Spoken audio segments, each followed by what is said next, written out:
Magandang araw sa ating lahat mga kaibigan. Ito, magluto tayo ng pritong isda.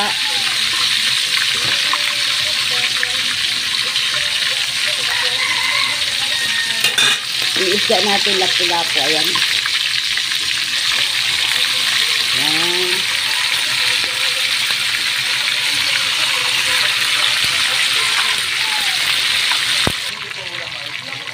So, ito na yung ating isdang lapu-lapu. Pinirito natin, balik na natin.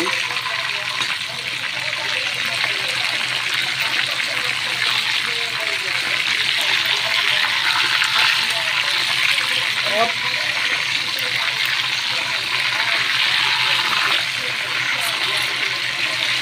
Ayan.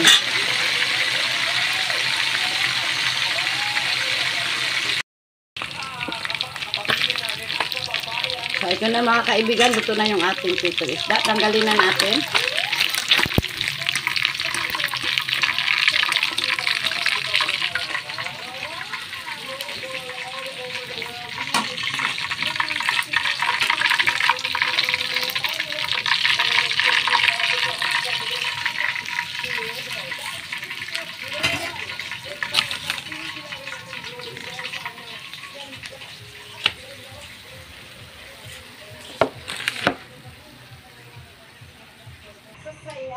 So, ayan mga kaibigan, magsalang tayo dahil magluto tayo ng gulay. Ilagay na natin yung ating sibuyas at kamatis.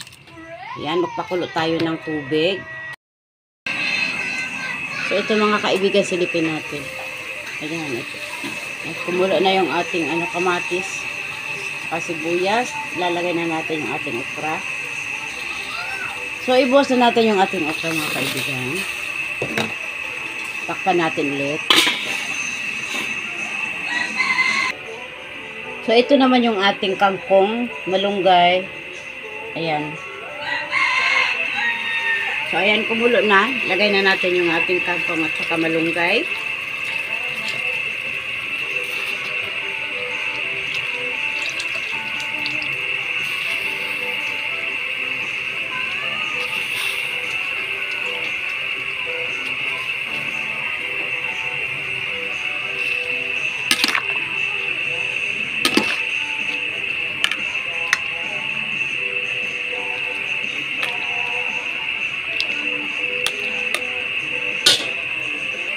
Maglagay na tayo ng konting asin.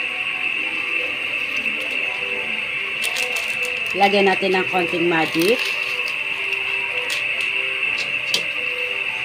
Haluin.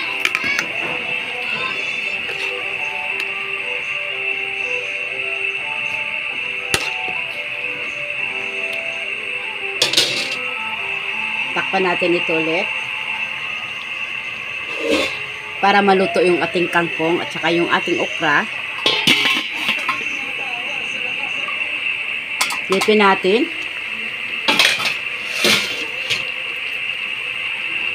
Ito, kulong-kulo na. Malapit na maluto mga kaibigan yung ating simpleng ulam sa ating pananghalian. So, ilagay na natin yung ating isda na pinirito natin kanina.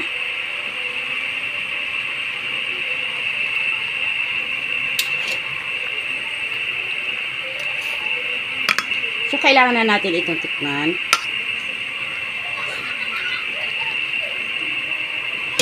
Medyo matabang. Magdagdag tayo ng konting asin. Yan lang. Takpan natin ulit. So, ito na mga kaibigan. Luto na yung ating gulay. Simpleng gulay ang ating ginawa ngayong mga ating mga pananghalian natin mga kaibigan. So, tikman na natin ulit. Kahit simple pero masarap, healthy pa. Ayan, tatagalin na natin, niluto na ito.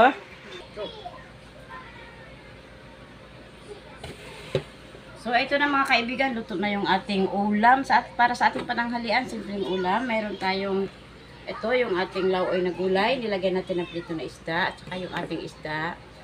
Ayan. Saka itong ating sinangag, ito na kakainin natin. Yung natira natin kinang umaga. Meron din tayong sausawan. Sibuyas, kamatis, kalamansi, toyo, nilagay din natin. So, ito na natin pananghalian mga kaibigan. Magandang araw sa ating lahat. Please subscribe my YouTube channel. Magandang araw. Thanks for watching. Bye-bye. God bless.